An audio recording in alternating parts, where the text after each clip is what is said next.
Active और passive voice जब हम सुनते हैं तो हमारे मन में आता है कि चलो जी ट्रांसफॉर्मेशन सीख लेंगे, चलो जी ट्रांसलेशन सीख लेंगे, ट्रांसफॉर्मेशन सीख लेंगे, काम हो जाएगा। क्यों बनाते हैं, क्यों इस्तेमाल करते हैं, जरा सा भी समझ नहीं है। तो आज आपकी इस समझदारी को बड़ा करते हैं। ज्यादा से ज्यादा आप इस वीडियो को शेयर करिए और लाइक करिए जब आपको ये पसंद आए तब। लेकिन मैं ये कहता हूं कि आज ये वीडियो देखने के अंत तक आपको लगेगा कि रियली में पैसिव वॉइस क्यों पढ़ते हैं, आज हमको समझ में आया। डायरेक्ट कोई रूल्स नहीं है कि डायरेक्ट मैं रूल्स शुरुआत कर दूं आपको दे दूं बनाने के लिए। तो आज क्लास 1 है और क्लास 1 में हम समझेंगे बेसिक्स। अब बेसिक्स पे ध्यान देते हुए सबसे पहले समझते हैं importance of understanding active and passive voice in English. क्यों जरूरी है, कभी हमने ध्यान नहीं दिया क्यों जरूरी है। थोड़ा सा ध्यान देते हैं सर, ऑब्जेक्ट शुरू में लिखना होता है ना, तो या ऑब्जेक्ट नहीं होता, सॉरी डूअर नहीं होता ना सर, तो हम पैसिव वॉइस यूज करते हैं। सर और भी बहुत कुछ है जो आपको जानना है। चलिए एक एक पॉइंट करके हम क्लियर करेंगे। Importance of understanding active and passive voice in English. तो सबसे पहले आपको इंपॉर्टेंस समझाते हैं, फिर क्लास 2 से हम यूजेस समझेंगे और भी बेसिक चीजें हम समझने की कोशिश करेंगे। पहले आते हैं clarity. Active voice clearly identifies the doer of the action. ध्यान रखिएगा कि ये किसको क्लैरिफाई करता है, डूअर को, जब हम एक्टिव वॉइस की बात करते हैं। Passive voice focuses on the actions और रिसिपिएंट। अब समझिए, यहां पर समझना है आपको कि देखिए जब हम एक्टिव की यूज करते हैं तो एक्टिव में हमारा डूअर सबसे इंपॉर्टेंट होता है, हम डूअर पे फोकस होते हैं। लेकिन जब पैसिव वॉइस की बात करते हैं तो हम एक्शन के कंप्लीट होने या एक्शन के होने की बात करते हैं, या हम रिसिपिएंट पे फोकस होते हैं। रिसिपिएंट का मतलब रिसीवर ऑफ द एक्शंस, यानी कि जो एक्शंस हो रहा है, कर कौन रहा है ये जरूरी नहीं है, ये पता नहीं, हम बताना नहीं चाह रहे हैं, इंपॉर्टेंट नहीं है, हम सिर्फ ये बता रहे हैं कि इसको रिसीव कौन कर रहा है। नेक्स्ट आते हैं variety. Using both voices adds dynamism to writing, यानी आपकी जो राइटिंग स्किल्स होती है वो डायनेमिक्स हो जाती है जब आप एक्टिव और पैसिव बोथ इस्तेमाल करते हैं। आगे बढ़ते हैं। Emphasis. Active voice highlights the subject. Active voice क्या करता है, सब्जेक्ट को हाइलाइट्स करता है। Passive voice emphasises the action और रिजल्ट। पैसिव वॉइस किसको करता है, रिजल्ट को या एक्शन को। यहां तक क्लियर हुआ कि हम एक्टिव पैसिव की अंडरस्टैंडिंग क्यों होना जरूरी है। आई थिंक फर्स्ट स्लाइड से ही आपको बेहतर समझ में आ गया होगा। आगे आते हैं formality. Passive voice is common in formal and technical writing, यानी कि आप जब नॉवेल्स वगैरह पढ़ते होंगे तो आपने देखा होगा कि बहुत मैक्सिमम ऑफ सेंटेंसेज या नंबर ऑफ सेंटेंसेज जो होंगे वो आपके पैसिव वॉइस में होता है। तो ये एक फॉर्मेलिटी है लिखने के दौरान, राइटिंग के दौरान। Flexibility. Mastery allows for effective expressions based on context and audience, यानी आपको जब पैसिव वॉइस आपको अच्छा से आ जाता है तो आपके बाद एक फ्लेक्सिबिलिटी आ जाती है, यार हम कोई सेंटेंसेस को एक्टिव में भी लिख सकते हैं, कुछ को पैसिव में भी लिख सकते हैं, और ये आपके राइटिंग स्किल्स को एनहांस करता है। नेक्स्ट है grammar. Enhances overall grammar and writing skills. तो फायदा होगा आपको, राइटिंग स्किल्स में फायदा होगा। कुछ सेंटेंसेज हमने एक्टिव में लिखी, कुछ सेंटेंसेज हमने पैसिव में लिखी, डिपेंडिंग ऑन कॉन्टेक्स्ट कि जहां पर हमारा रिसिपिएंट जरूरी था तो हमने पैसिव सेंटेंसेज लिखे, जहां पे डूअर जरूरी था हमने एक्टिव सेंटेंसेज लिखे। नेक्स्ट है comprehensions. Helps in understanding and interpreting text more effectively, यानी कि जब आप कोई बड़े बड़े सेंटेंसेस देखते हैं, पढ़ते हैं, सुनते हैं, समझते हैं तो समझने में आपकी सबसे ज्यादा मदद करता है। ऐसे आपका दिमाग ऐसे लगता है यार क्या इसका मीनिंग होगा, कैसे समझें, कैसे लिख दिया है। तो ये जब पैसिव वॉइस की नॉलेज होगी तो आपकी कॉम्प्रिहेंशन टेक्स्ट भी अच्छा हो जाएगा। आगे बढ़ते हैं। व्हाट इज एक्टिव वॉइस, क्या होता है active voice. Active voice is a grammatical constructions where the subject of the sentence performs the action. तो आपको यह ध्यान रखना है कि जब एक्टिव वॉइस की हम बात करते हैं तो जो सेंटेंस का स्ट्रक्चर होता है वहां पे सब्जेक्ट जो है एक्शन को कर रहा है, सब्जेक्ट जो है डूअर है, वो काम को करने का काम कर रहा है।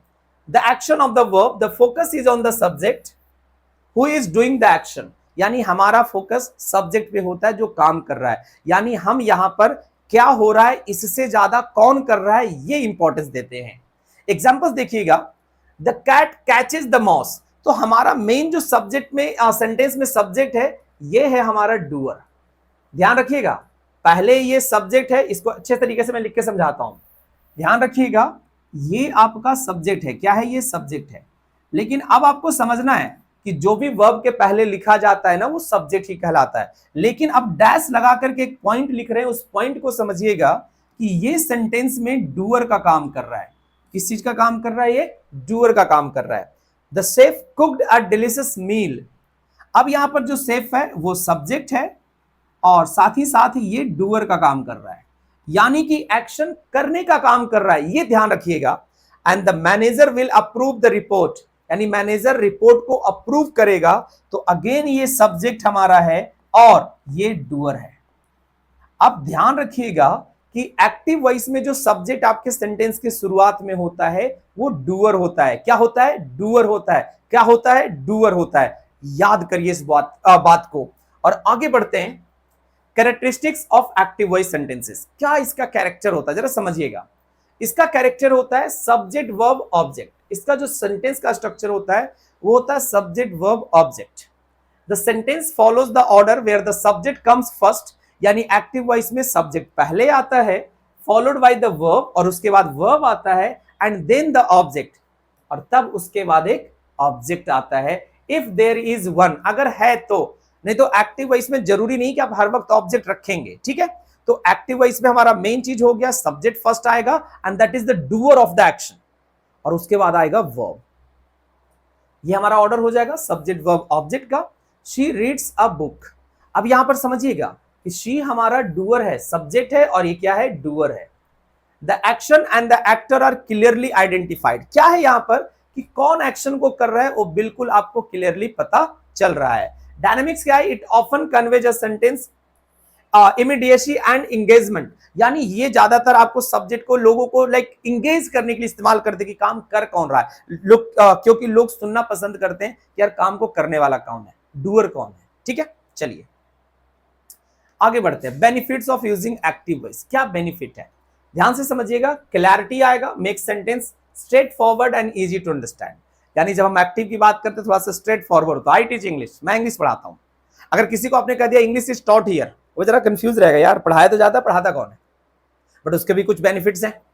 Directness provides a clear picture who is performing the action, यानी कि आपको बिल्कुल डायरेक्ट पता चल रहा है कि एक्शन को कौन कर रहा है। नेक्स्ट है engagement, often more engaging and dynamic make writing more lively, यानी ऐसे जीवंत होता है हमारा राइटिंग क्योंकि पता चल रहा होता है कि जो भी एक्शन से उसको कर कौन रहा है। नेक्स्ट है कंसाइसनेस, टिपिकली रिजल्ट इन शॉर्टर और मोर एफिशिएंट सेंटेंसेस, क्योंकि कभी हम ऑब्जेक्ट नहीं लिखते हैं तो हमारा एक कंसाइज भी हो जाता है, थोड़ा सा छोटा हो जाता है। And emphasis highlights the subject making the writing more impactful, तो यहां पर हम हाईलाइट किसको कर रहे होते? सब्जेक्ट को कर रहे होते। आई होप कि इतनी डिटेल्स पैसिव वॉइस शुरू करने से पहले आज पहली बार आप पढ़ रहे होंगे। Okay, what is passive voice? Passive voice क्या है? Passive voice is a grammatical constructions where the subject of sentence receives the action. ध्यान से समझिएगा, जो पार्ट में अंडरलाइन कर रहा हूं, सब्जेक्ट जो सेंटेंस का सब्जेक्ट है वो एक्शन को रिसीव कर रहा है, यानी अगेन वो सब्जेक्ट ही होता है क्योंकि सेंटेंस के शुरू में आ रहा है तो वो सब्जेक्ट है, लेकिन वो एक्शन को डूअर नहीं है, एक्शन का डूअर नहीं है बल्कि एक्शन का रिसीवर है।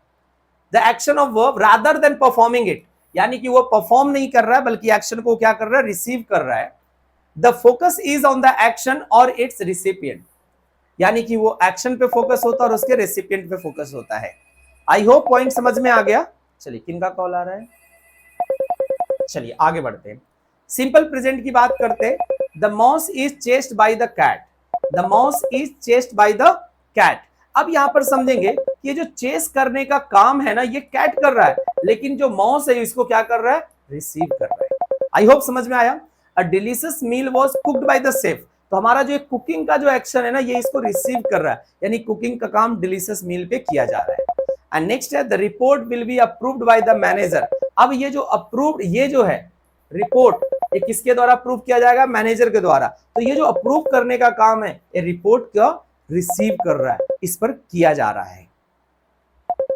नेक्स्ट आते हैं, अब जरा इसका कैरेक्टर समझ लेते हैं, कहां कहां इस्तेमाल करते हैं। तो सबसे पहले स्ट्रक्चर समझ लीजिए कि पहले हम ऑब्जेक्ट लिखते हैं, फिर वर्ब लिखते हैं, फिर सब्जेक्ट लिखते हैं, ठीक है। वो अलग है कि हम बाई प्लस एजेंट के रूप में लिखेंगे, लेटर ऑन हम समझेंगे। The sentence structure is typically object, verb and by plus subject, ठीक है, where the action is performed on the object। अब यहाँ पर जो शुरू में ऑब्जेक्ट है ना उसी पर एक्शन को किया जा रहा है। फोकस ऑन एक्शन और रिसिपिएंट, हम ऑलरेडी इसको थोड़ा सा डिस्कस भी कर चुके हैं कि एम्फसाइजेस द एक्शन और the receiver of the action rather than who performs it. यानी कि हम ध्यान ये दे रहे हैं कि एक्शन को कर कौन रहा है ये जरूरी नहीं है, हम ध्यान दे रहे हैं एक्शन हो किस पे रहा है।